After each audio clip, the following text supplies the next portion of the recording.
From ABC News Radio, KMET 1490 in Southern California. This is BizNinja Entrepreneur Radio with your host, Tyler Jorgensen. Welcome out to BizNinja Entrepreneur Radio. I am your host, Tyler Jorgensen, and today we have Paul Ace coming to us from across the pond.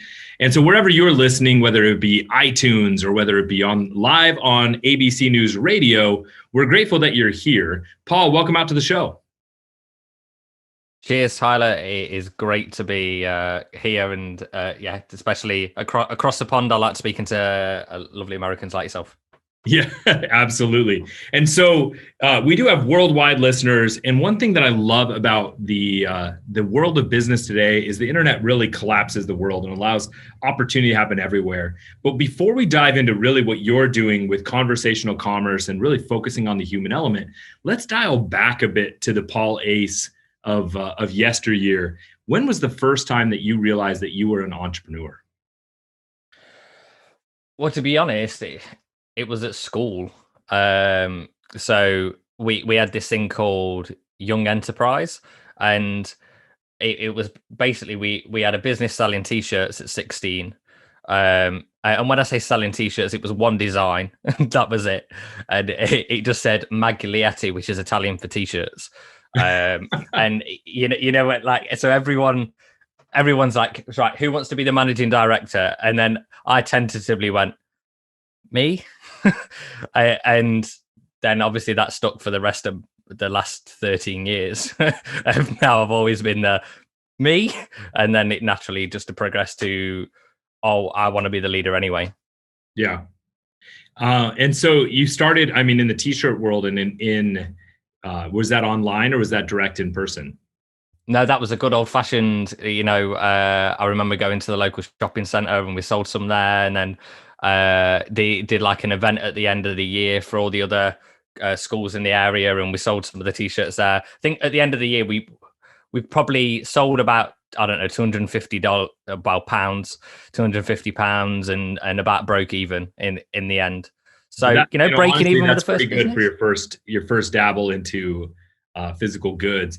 Here's the thing: I think it's such a powerful thing for people that want to get into e-commerce to start in really like actually transacting face to face. I think sometimes people lose that element of the like human experience because they're hidden behind a computer. Do you think that's had a factor into your journey at all, as where you started?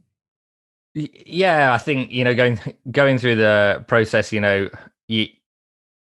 sometimes with the digital side of things, like you say, it's almost like we go into this little box and then we forget about everyone else is actually a human being heart, and it's like, that person you're speaking to, right? They're an actual human, not just a lead. Right. So when you're face to face, obviously you have that back and forth and you learn about good old fashioned negotiation and how you'd speak in that respect as well. And then what we look at is like, how do you then go and apply that online? So yeah, I think 100% is really important to speak and to write like you would in person. Yeah, absolutely. And not forget that the humans are involved everywhere in every step of this journey.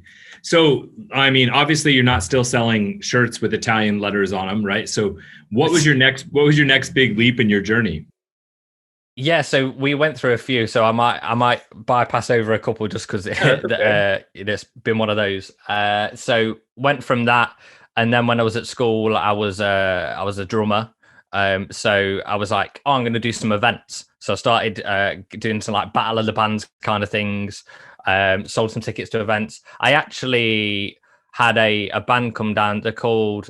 And they actually came fairly famous to support like Foo Fighters and stuff now as well. They were called the Struts. I don't know if you've heard of those, but like, yeah, at the time I was like, wow, these guys are amazing. And like 15 years later, now they're supporting big acts. So we did that, did a few of those. Then I went into the corporate world and worked in a bakery. Being a manager and running like 20 staff at 20 years old, which was quite overwhelming when you're working with a lot of people older than you, going like learning how to manage people, which like being chucked into the deep end, I think was is the word. And then from there, like I say, going from the drumming background, I actually went, do you know what? Well, what if I learned to sing? And then I became a wedding singer. Natural progression of things. Natural progression from bakery, sausage rolls to singing.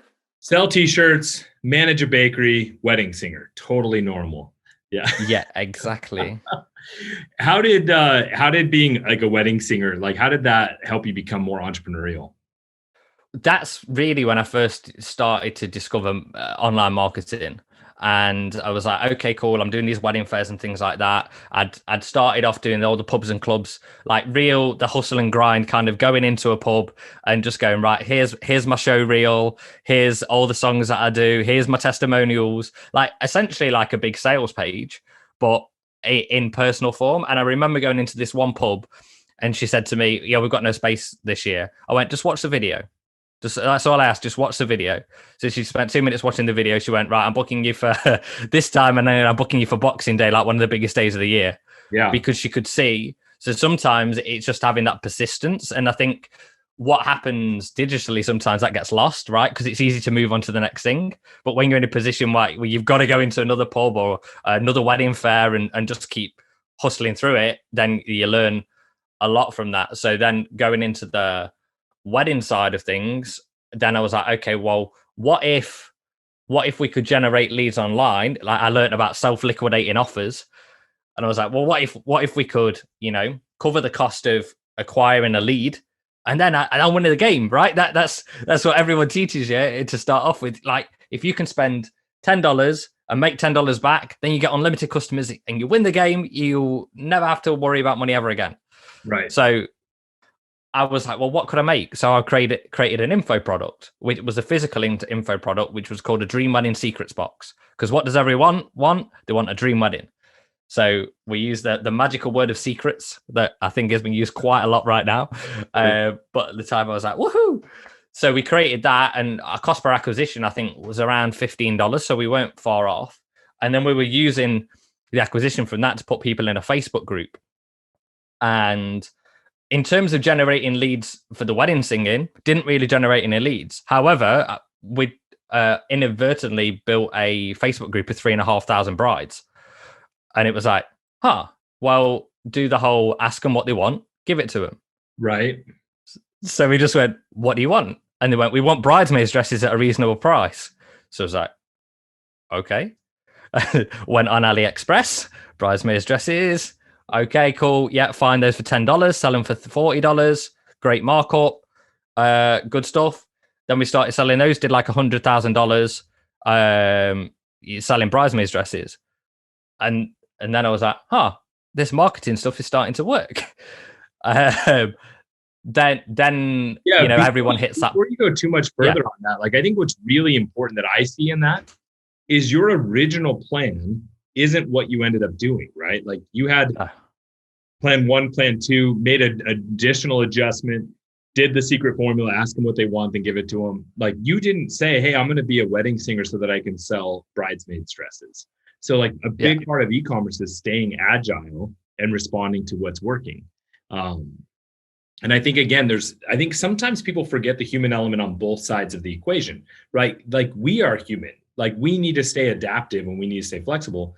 But then there's the term that you're really driving, which is conversational commerce, right? Why don't you teach us a little bit about what CCOM is and why it's so important right now? Well, here's where that transition came as well. Is one of the things, when you're using Facebook ads as well, I just started to learn how to use those at the time. And I was like, I wanted to reduce my cost per acquisition down. That's the most important thing is if you can spend more to acquire a customer, great, you win. So I was like, well, how can I do that? And I found this thing, it was called Scout, which I don't know, some of your listeners might use it. I don't know if it's still out there or not, but basically what it did is it sent me a message on Messenger every time we had an abandoned cart with their phone number and a script to ring them up. So I would ring every abandoned cart and just say, hey, it's just a courtesy call. I noticed, you got that far. Like what went wrong? I just want to help you out. And then the magic of that was at the end of it, we'd say, Great. Listen, I really appreciate you giving me that feedback today. Just to say thank you, I want to give you this discount code. And something that I've used ever since in everything that I do is like say, I want to give you the discount code. But then the next part is crucial because most people just go, there it is. And then they get off the phone and then that's it. The next words that has to come out your mouth is just check that works. And then they go, okay, let me check. And then you've got them all the way off, most of the way through the pipeline again. And they go, wait, let me just check on my phone. Yeah. It looks like this discount goes, wait, cool. So is that working on the checkout? You just check the checkout page, make sure that's working. Yeah, that's working. Great, cool. I'll leave you to place your order. Right. So we just hold the hand through the close. They didn't feel like they're being sold to. We're just helping them. Yeah. That's fascinating. So it's really it's treating it like like you're being a concierge or a helper instead of a salesperson. Exactly. But really, you're just making sure they get to the next step, which is the goal of a salesperson, right? So, but but at the same time, it's putting the client first and the customer first. I think that's really interesting. When I first got started in e-commerce, I had, like live chat widgets on my e-com store. And I would do some kind of similar, we wouldn't call, but if I would notice someone would hang on the checkout for too long, you could like prompt the chat to come up and be like, hey, is there anything, how is everything going? We could offer discount codes, stuff like that. And what's interesting is same thing with calling someone and chiming in. You can do those things when you're at the beginning, but then we lose both through economies of scale and sometimes as victims of our own success, we lose that as we grow, but that's leaving money on the table. So something tells me you have a solution for that. Yeah. So we look at creating an 80% human-like experience and then a 20% human experience. So that where does the majority of the time go when you're creating any kind of conversation or outreach? It's the initial outreach, right? So we look at, okay, how many of those messages can we automate where it's just like, hey, I just wanted to reach out, hey, is everything okay? And all we're looking for is a response. Once you get that response, then you can turn to human takeover. But then you're only doing human takeover with the people that are actually, qualified or they've got genuine questions about the offer. Instead of going all day trying to ring people and going, no, they didn't answer. No, they didn't answer. No, they didn't answer. But imagine just shooting someone a text in an e-commerce format, shooting someone a text straight afterwards that, hey, I just noticed you're running cart. Is it okay if we give you a quick call? Or I just noticed what went wrong. Can you let me know? And then you just start a back and forth text conversation. The other thing that we used to do around that as well is we used to do, where you like samples of the fabric. So I knew that if we could create a better customer experience when we give the sample than any other company, then they would come back and buy from us. So it's like, well, how do you do that? Yep. So every single person who ordered a sample, I would record a bonjoro. Now, if people don't know what bonjoro is, it's a personalized video message, right? So basically, we set up a trigger that as soon as someone orders, it sends a notification to my phone to say, record this person a video message. And it was like 20-second video. It's like, hey, just wanted to say thanks so much for ordering that sample. It's going to be on the way to you in a number of days. In the meantime, there's a link below this video just to go and join our Facebook group right now. We'd love to have you as part of a community. We do a live every Monday as well that answers brides' questions. So if you've got any questions at all, we really want to help and support you as much as possible. So then what does that do? People are like, oh my God, these guys give so much value. Yeah. And then they're going to come back and buy from you. Wow. So are you still managing that Facebook group now? So here was a cool thing. Do you want to hear the point of no return? where it went? I'm always fascinated by two things, and I want to hear the rest of the story, but like things work, right? And you get to a point where you either have to like automate or sell or move on or close. And so, yeah, what happened next? So one thing that you need to know when you're doing any e-com business is know your numbers.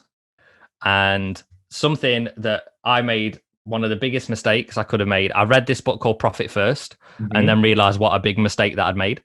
If you haven't read the book Profit First, it's by Mike Michalowicz, cracking book.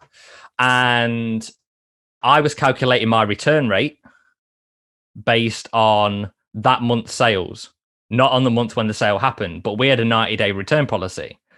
So what was happening is I was looking at the return rate going, oh, we're at 12%.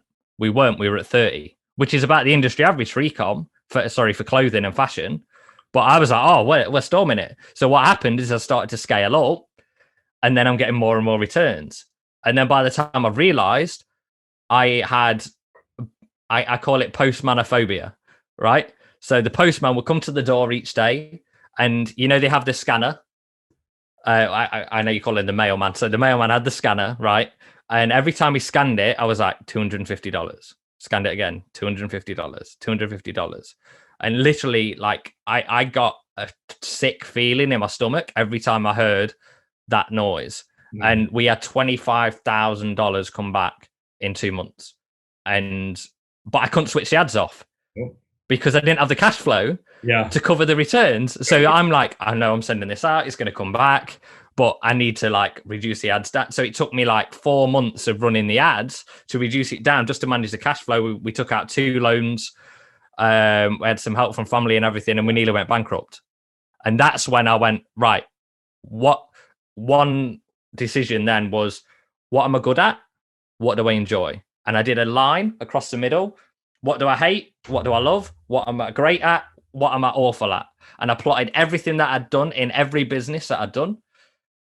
And then what came out on top was conversational commerce. I'm so glad that you shared that part of the journey. In e-commerce, people, for some reason, especially if it's their first time and they're transitioning from a 9 to 5, they think it's like this bed of roses where it's just amazing. And especially if it's drop shipping, you're just sending stuff out and you're just making money. And look, there are stories like that where it happens, but the one that you just shared where, man, my revenues are good, profits are good, but the difference between a 12 and a 30% return rate is all of your profit. And that, like, look, you probably could have managed scale differently. You probably could have done things to mitigate, maybe. But the biggest thing is that you realized it, and you definitely would have scaled differently. And I've watched e-com brands go into the $1 million a month of revenue only to realize like they're making less than they were making when they were doing 20, 30 grand a month. Like, it's crazy. Net, triple net, right? But now it all depends on what the big goal is. Like, is your goal to become like the world's wedding like retailer or like bridal dress retailer? Well, then maybe it's worth going through that to figure it out. But if you're not enjoying it, like the ability to, like the maturity to pull the plug and say, okay, I'm going to strategically exit this and then reposition. I think that's such an important part of e-commerce and of entrepreneurship, is the willingness to say, I don't want to do this anymore. And I think that's like, it's different than what a lot in the world right now is. Like, we have the fear of failure, but it's okay to fail as long as like you're learning from it. And you're like, failure doesn't have to be a negative thing. It's like, hey, okay, I failed at being, the UK's #1 bridal, bridesmaids dress supplier. But what did I learn? I learned conversational commerce. I learned this. And then now you're focusing on amplifyccom.com, right? And what you're doing with there. So tell us a little bit about like, when what was that you extracted from that experience, and how is it helping you do what you do now? Yeah, so a lot of the things that we did in that business, we started off doing some stuff with messenger bots. So we like, then I started to really get into automations and become the geek that my face respects, so we created things like who to invite to your wedding. We created a bot called Dot the Bot, which was like a guest list decider. And it would go through this flow and say like, are they on this side or that side? Have you spoke to them in the last 6 months or that? And it was like either, hell yeah, they're getting through the door, or damn right, they're not getting through the chapel door. So we created it like this really fun experience. And then I started like experimenting with using that like for other businesses through Messenger, and then started to get into SMS and the emails, and then writing those things in a conversational way as well. So I did a presentation in the group last week, and I said, one of the first emails you want to send after your webinar is a very, very simple what went wrong, but not a stock what went wrong, like a personalized outreach style. Hey, it's Tyler. Just noticed you finished watching the webinar. and I haven't seen your order come through, right? So that almost assumption closure. I haven't seen your order come through, so something must have gone wrong. I just wonder what went wrong. Can you just reach back and let me know? Simple as that. And she's just posted in the group saying, wow, this is the best response rate I've ever had on an email. Because then she can just answer their personal objections, and they're like, oh, no, it wasn't you, it was me. I was wondering about this. I was wondering how to get the funds together for it. Oh, well, we do have a payment plan. Oh, I didn't know you had a payment plan. Oh, I'm not sure about the time, and so on and so forth. Yeah. And it's interesting, by having that feedback loop, you can also then build those into your closes and upcoming webinars, right? And shorten the cycle. So there's less and less of them going through. You get paid for market research, essentially. Yeah. So you made this pivot, and then you started, like, within just a few months, you started working with some big names in the industry, like John Lee Dumas and Pete Vargas. Like, how did you make that move so aggressively and so fast? I decided, I followed a little bit of the Dream 100 process. So at the time when we first started, we were just doing bots. Now with so many changes and everything going on, that was, especially being in Europe, doesn't really create longevity. Sure. So at the time, I was doing a podcast called Build My Bot Friday. So we would contact influencers and say, hey, I will build you a bot for free live on Facebook. All I ask is we interview you for half an hour first, and then we'll build you a bot after that. And they're like, awesome. Okay. So I reached out to John Lee Dumas and I actually spent probably a good 6-7 hours working on his build beforehand, because I was like, I want to make this one where we just present the result straight away. And he was like, wait a minute, so you took us from there to that. I can't remember the exact number, so I don't want to quote him, but sure, it's okay. It was like, that's really impressive. And then he introduced me to someone else who we did a challenge with, and they went from $35,000 to $293,000 in the first launch. And then obviously then other people started going, hey, who's doing all this messenger stuff and everything? And then we got introduced to Pete Vargas and some other people as well. And then it just creates obviously this feedback loop. So the first step to get that, you kind of look at it on a ladder, right? So if you see everyone like on a point system, so the top, like Tony Robbins is like a 10. Someone who's never done a single marketing thing before might be a 1. How do you go and find 9s that you can work for free to then go and get paid to work with 8s?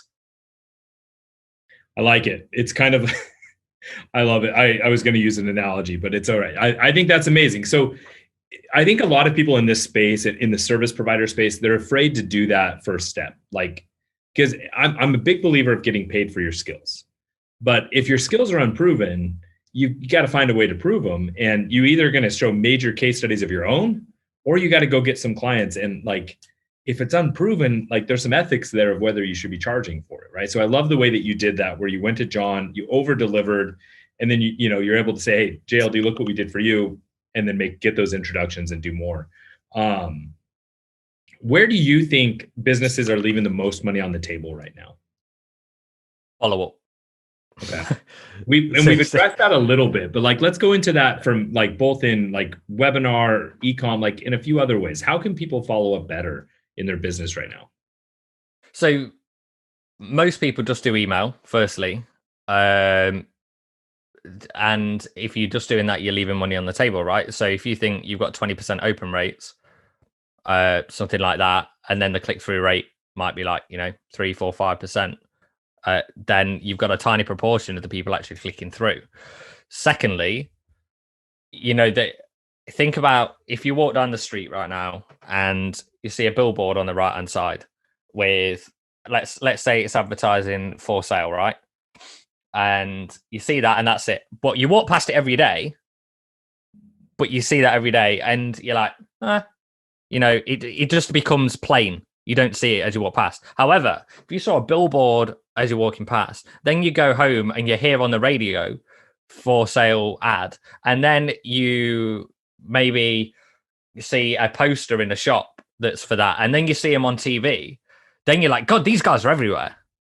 So what we look at is like, how do you create that multi-channel process where then they feel like you can, they say you have to have 7 touch points with someone to know, like, and trust them. Then we create that quicker by making it feel like they've known you a lot longer. right? So then if you're on email, SMS, voicemail drops, so you're sending a voicemail straight to their phone, and then potentially putting in a personalized video message, or even adding in Messenger and things like that. Like, they're going to be like, geez, these guys are reaching out to me from every angle. Yeah, it's like from The Office, it's Woof, right? Where it like sends out every single, like goes fax, email, everything all at the same time. No, but I get it. And I love that omni-channel, multi-channel concept of follow-up, because like, I don't read almost any of my emails that come through, right? And especially if they have an unsubscribe link, I'm probably not going to see it. But like, if I was an SMS, okay, you're going to increase my follow-up, right? If it's a personalized video, it's going to be a little bit higher. If it's a voice message, you went to the bottom of my list. But my stack and my preference of tech is different than somebody else's. So you have to like see what's working, and like you said, be human about it. And be, it's you can't necessarily personalize every single touch point, but making it about a real conversation, I think, is a big deal. And the other note on that as well is, I say it's like an archery board, right? If you said to someone, how are you more likely to hit the gold in the middle? Well, shoot more arrows. Like, it's as simple as that. You can shoot more arrows, or you can bring the target closer. So if you want to bring the target closer, then create a conversation, not just an automation. And then secondly, shoot more arrows to shoot on multiple channels. Like you say, your preference of communication may be different to someone else. Someone else might be like, oh my God, they sent me a voicemail to my phone. Wow, I can't believe they've done that. Yep. So it's different for everyone. Yeah. It is. Yeah, absolutely. And I think the big thing is that there's not one perfect arrow. It's understanding you got to deploy just more arrows. It's not like, oh, you switch your entire business to SMS. Like, no, don't abandon email. Just realize there's other things too. So Paul, I'm a big believer. First of all, two things. Hope everybody goes and learns more about Paul over at amplifycom.com. But Paul, what is what's one item on your personal bucket list that you're going to accomplish in the next 12 months? So I want to help. And when we say, are we talking personal or in the business? Yeah. So to me, business is about creating a lifestyle and supporting your life, right? Like, we all are business owners, but we're humans first, right? So how is this business funding you towards hitting your personal goals? Sure. So our big thing on our bucket list is to move house into the house that we really want, and have a man cave in that house with a bar, a pool table, a stage in there as well to put a band in there, and then have a projector screen on the wall where we can basically move the room around to do whatever it needs to do. And my wife is also a designer. So she's already CAD'd the whole thing up for me for Christmas, so we can see how it looks. It's going to be like Ace's bar. Oh, I love it. And so is that going to be mostly for performing? Are you going to be watching like football? What are you going to be doing? So just, when we get out of this good old fashioned thing called lockdown, to be able to have people round a lot more, where like the pool table will be multi-sports table, so we can have like pool, ping pong, all those kind of things, and just have people and, again, conversation, right? And I think probably now more than ever, and I don't know, how it's been in America, but like in the UK, obviously we've been in, I think this is the third or the fourth lockdown. So people are craving to meet people so much more. So to have a space where I can say, hey guys, come round, it's going to be awesome. That's really what it's for. Love that, man. That's awesome. So everybody, I really hope you go and learn more about Paul over at amplifycom.com. Paul, really appreciate you coming out on the show, sharing your journey, teaching us a little bit about conversational commerce and about the opportunities in that space. And now, my biz ninjas, wherever you are dialing in, tuning in, watching, or listening from, it's your turn to go out and do something. Thank you for listening to BizNinja Entrepreneur Radio with Tyler Jorgensen. Please make sure to subscribe so you're first to hear new interviews and episodes. If you found this podcast to be valuable, please share it with a friend. Don't forget to visit our online dojo at bizninja.com to claim your reward for listening to the show.